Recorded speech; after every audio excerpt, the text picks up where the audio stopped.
In this roadmap episode, I want to get into the topic of situational relationships, or as I've recently heard them called, situationships. I love that name. We're going to talk about the fact that, well, usually desire is what leads us to create quality time, to create that relationship, right? To spend time with somebody. But this isn't always the case. So let's get into it. I'm going to start with a quick introduction. Welcome to 12-Week Relationships. This is your place for better relationships in weeks, not years. My name is Pi. As a roadmap episode, it's just me and you. We're going to let Dr. Glenn focus on his thing. Sessions with clients. And, well, we're actually working on our online program as well.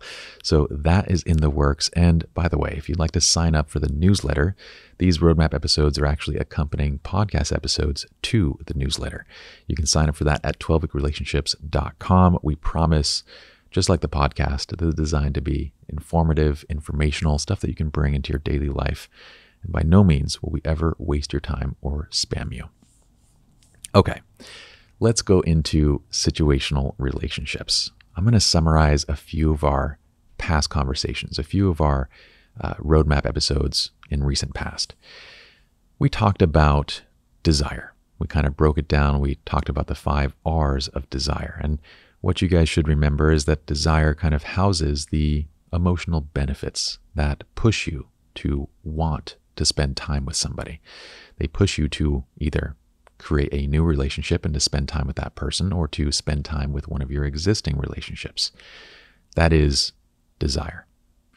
And within it, we had its components. We had regard, reward, relatability, reciprocation, and risk. Not too important that you remember all of those at this time. I just want you to focus in on kind of that desire, the perceived benefits.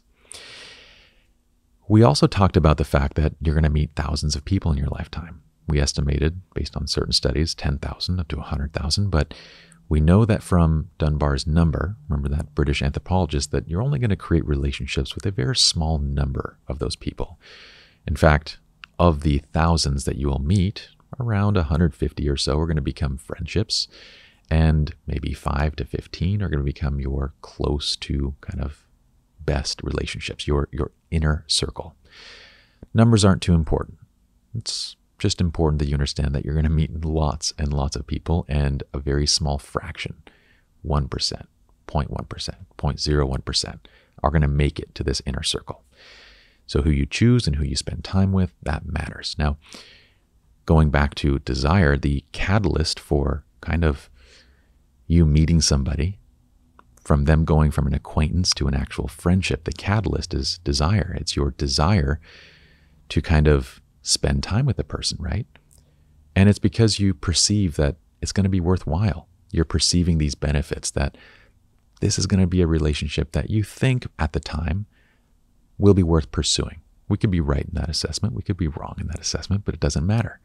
That desire is what actually pushes you to want to spend time with the person. Then we get to quality time. We haven't yet discussed sustainability. We kind of discussed, why some relationships end up being short-term. Well, most of your relationships will end up being short-term because they're going to lack sustainability. It's that long-term driving factor, right? And if you remember, sustainability is the perceived emotional costs. Well, they're really your actual emotional costs, but they are your costs, meaning that the way that you and I perceive emotional costs in relationship is going to be different. But we summarized it in saying that if something needs to be, well, if you want a relationship to be long-term, then your costs long-term, the cost of maintaining a relationship, have to be consistently less than the perceived benefit.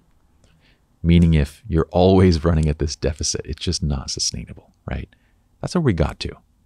We know that a relationship lacks sustainability when consistently, over time, it requires more effort than it's really providing to us in return. And we're not going to say it, in these types of terms. We're not going to describe it this way. We're simply going to lose interest. We're going to lose desire for the relationship. And we're going to let it fade and kind of go into the background of our lives.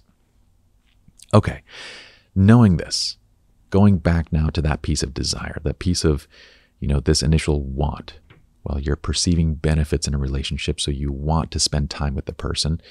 And it's either going to be a new relationship or it's going to be an existing relationship, but you have to want the relationship. Desire is important at any stage of the relationship, and it applies just as much to a platonic relationship as it does a romantic one. I want you to hold on to this piece, because this is where I'm about to say that I almost feel like I'm writing a manual on English grammar, because we have an exception, and there's more exceptions to English and English grammar than any other language that I know of, although maybe Finnish might be the one that has more, but who knows. I'm going to give an exception. Desire is not the only reason that you might spend time with somebody. Let me explain. So there are plenty of cases where quality time, meaning that you're spending time with somebody, quality time is actually manufactured kind of artificially by circumstance rather than desire. And you can probably think of a lot of these relationships in your life. These are the relationships that you might create with people at work, for example, or at school, or maybe at church, at the gym, on a sports team, whatever it might be. What's happening in these instances is it's not that you necessarily have the desire to create a relationship. It's because you're all placed in a circumstance where everyone is together on a regular basis. So the circumstance is what's creating the quality time behind the relationship. And this is what we would basically get to calling, or the beginning stages of a situational relationship. So we call them situational relationships. And I recently read something, I think there's other terms for this too, but one of the best terms that I saw was a situationship. And I was like, that's genius. How come I didn't think of this? Just combine the two words. So situationships are basically your relationships that you get an abundant amount of quality time with these people, but it's not because you actually wanted the relationship or want to, create something deeper. It's because of circumstance. So let's think on that for a second. If we were to look at the stupid simple relationship method, the SSRM, from the diagram, remember the SSRM, the first piece is desire, and it points to quality time. The second piece, quality time, points to sustainability. And the third piece, sustainability, points back to desire. And it feeds itself in this circle. It looks like a recycle logo with these three components inside, in case you're listening and not watching on YouTube where we're showing the diagram. But a situational relationship would look like a relationship, like an SSRM that basically has quality time, but sustainability is not a factor because circumstance is what's creating the quality time, and desire is not a factor because, again, circumstance is what's creating the time with the person. So we basically have a kind of empty diagram, but with quality time being filled by that situation. So let's go into those just a bit more. In these instances, oftentimes the circumstance can actually lead to a more significant relationship, right? Let's say that, it's somebody at the gym. Well, you guys are always there for open court, and after a few conversations, you exchange phone numbers, and then you meet for lunch just to kind of chat and get to know each other a bit better. And maybe you kind of realize that, hey, this is somebody that I think is worth becoming like a friend.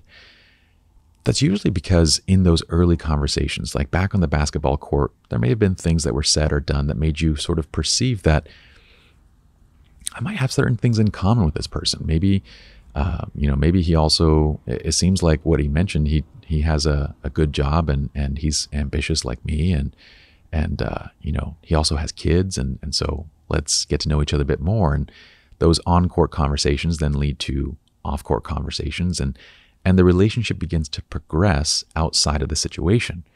Now, this is where you begin to fill in the gaps. So we would start filling in desire, and we start seeing if it's actually sustainable. So this often happens where a situational relationship turns into an actual friendship because we engage based on the situation, and then we sort of pull the relationship out and it becomes a regular thing, right? You begin to have desire. And then, we have to see whether it's going to be sustainable or not. But for each of those times where you actually pull the relationship out of the situation, there's the many more times that you don't, where you just allow the relationship to exist, at church, at your job, at school. Let's go to church, for example. These would be the friends that you gather together on a Sunday, and while you're at church, you enjoy spending time with. When you go to a church activity, you would go and sit down with them, and you'd have conversations with them, and you have fun. But you're not necessarily staying in touch during the week. You're not necessarily meeting and, engaging with them outside of those activities. So that is a situational relationship. I'm sure you can think of these same people at your work or at your school. This is honestly going to be the majority of situational relationships. They're going to be relationships that are confined to the circumstance that they were created within. What's important to understand, the first thing that I want to say is that just because it's a situational relationship, just because it's confined to that circumstance, doesn't make them, relationships that aren't valuable, because within that circumstance, within that place and environment, it does have value. This is someone that you can connect with on that level. But even in connecting with that person repeatedly, you might kind of realize, especially when you're looking through it through the lens of the SSRM, you begin to kind of see, okay, yeah, I enjoy it when I'm at work. I like grabbing lunch with them. I like getting coffee and chatting, by the water cooler, that kind of stuff. But I don't really want to spend time with them outside of work. That's simply because there's no desire there. There's no desire for anything more because those interactions that you've had haven't convinced you that, something more is worth the effort, worth the time, worth the energy. The perceived benefit essentially isn't high enough.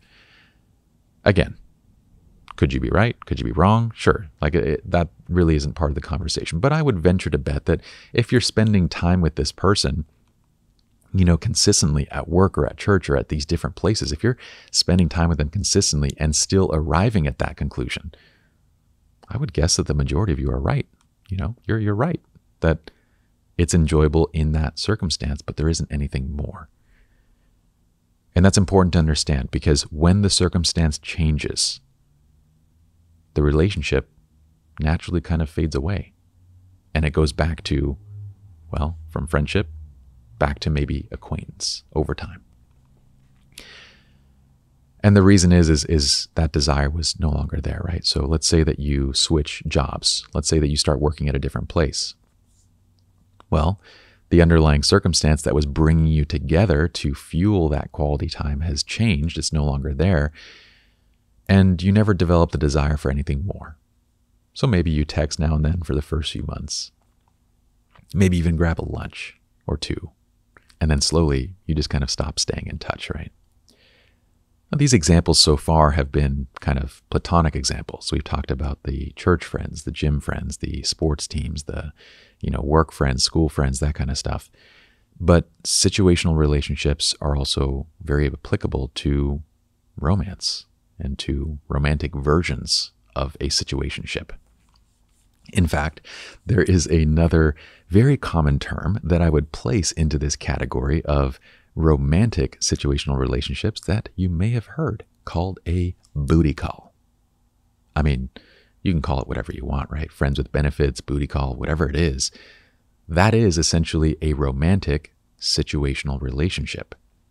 See, the two people, you're both in similar situations where you're single, you have this need for intimacy, for romance, whatever it might be, and you don't necessarily want anything more. The desire isn't there. But because of the situation, you're willing to have some sort of relationship until those situations change. For one person, it might be moving to a new location, and then you're going to find someone else that's local, find someone else. And I don't want to get into the right or wrong of any of this kind of stuff. The moral debate, I think, is kind of pointless. We all have our own lives. We all have our own decisions, our own opinions, all of that. What I want you to understand is what's happening. I want to, like I said, when you think of 12-week relationships, and I've said this on the podcast, I've said this on our shorts, each of us are artists in the sense that we're painting our own picture of what we think a healthy relationship should look like, right? So relationship advice is usually kind of myopic. It's very short-sighted because we all present each other with these pictures. Oh, this is what your relationship should look like. And it's actually a painting. It's your vision of relationships. And your vision isn't wrong. It's yours. Just like an artist painting would be theirs, right? This often happens too with experts and professionals. Instead of, they're despite the training, despite the guidance, despite everything that they have, they often fall back on these pictures of what they think should be the case based on their own experiences. So their advice can also tend to be anecdotal and based on personal experience. Not always the case, just saying that this can happen regardless of who you are and what your training is. So when you think of us, I want you to always think of Dr. Glenn and I want you to think of the 12-week relationship platform. Everybody that is in the future going to be certified in CVFT, think of us as, well, if anything, eye doctors. We're just trying to improve your vision. We're trying to help you to be able to see more clearly through your own eyes. But never are we trying to be artists that present to you, this is what your picture should look like. So that's where the moral opinions and kind of stuff to me falls in play. That's me presenting to you what your version of this picture should look like. And I don't want to do that. But I do want to spell out to you that a romantic situational relationship is exactly the same thing as any other situationship, right? It's an instance where two people have a need, they don't want anything more, and so they're agreeing to fulfill a particular need until their situations change. So when they move, naturally you kind of fall out of touch. And, when one person gets into a long-term romantic relationship where they're serious about it, then they no longer want the booty call. And sometimes the other person just kind of left hanging or figure it out on your own, whatever it might be. But how is that any different than a situational relationship with somebody at work? Well, aside from the sex part, you're not having sex with the friends that you have at work. That's not what I'm getting at. What I'm getting at is the booty call was fulfilling an underlying need for both people, right? At work, the situationship is doing the exact same thing. I mean, you still have the need to be able to relate, to be able to share experiences, to, have someone to talk to. So that's the situationship. That's your work friend. At church, it's the exact same. When you go to the gym, it's the same. Somebody to work out with, companionship, someone to have a conversation with. In some cases, desire will naturally form, and when it does, you'll pull the relationship out of the circumstance, out of the situation, and it'll become its own significant relationship in your life. And then it becomes, well, is it going to be sustainable or not? But in each of these cases, circumstance is manufacturing the need for the relationship, is manufacturing the quality time. So at the beginning of a situational relationship, we go back to that SSRM and you see desire is empty and sustainability is empty as well, because these are non-factors until it's no longer a situationship. And by the way, this can happen for booty calls and friends with benefits and all that kind of, you hear this stuff all the time, right? Where they start kind of being intimate and sharing more with each other, and then an actual genuine relationship does form, and it becomes far more than that. It ends up oftentimes being messy too, because sometimes it happens for just one, sometimes it happens for both, but when it happens for just one, it can be pretty brutal. But anyway, I hope that this sheds a bit more light on not only the topic of these situational relationships, but also on the SSRM, in understanding kind of these different needs that bring us to spending time with somebody else. That, in most cases, when we willingly choose a relationship, it's based on that desire. It's desire what drives us to want to spend time with somebody, to create a new relationship or spend time with an existing one. But it can also just be a particular circumstance that leads you to spend time with somebody. And in those cases, when that circumstance changes, I don't want you to think we have a tendency to get down on ourselves. Like, why aren't we in touch anymore? Is it me? Did I do something? Or, is it just long distance? And we come up with all these explanations when in reality, it's pretty simple. It was a relationship based on a circumstance. And once that changed, there wasn't enough need, enough desire on both sides to make it go any further. Again, this doesn't mean that it wasn't valuable, that it wasn't worth having, because it was.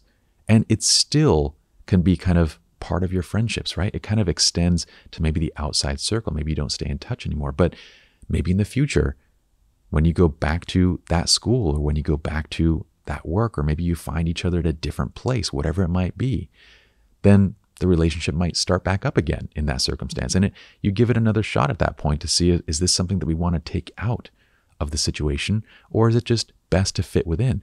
But just because that relationship stays within a situation doesn't make it not worth having, because it still is enjoyable.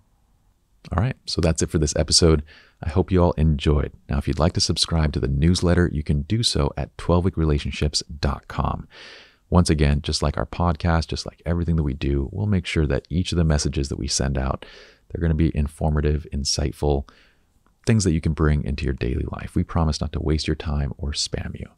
Second, well, we would love for you to subscribe to the podcast. I said that weird, but you know what I'm saying. And in doing so, one huge help to us is to actually jump onto the iTunes store and to leave a review for the podcast. Leaving a 5-star review with a comment, not only do we actually read and enjoy every one of them, but it helps others to know that what we're doing is helpful and benefiting others. So it helps us to grow the platform. Last, if you would like coaching, you can join the waitlist at 12weekrelationships.com as well. And we will also be doing online coaching soon, which is actually what Dr. Glenn is working on right now, our online coaching programs, which I have to go help him with too. But as soon as that's available, we'll be sure to let you all know. And if you're already in the newsletter, we'll notify everybody there as well when we actually open enrollment, because Dr. Glenn's waitlist is big. And we couldn't be more pleased and fortunate, and we're very grateful to each of you for that. So thank you so much for the support. In the meantime, well, I'll see you guys back here next week. Oh, and if you guys want to reach out to us, find us on Instagram. You can DM us. You can also check out our shorts on Instagram and TikTok. And that's it. So peace. See you next time.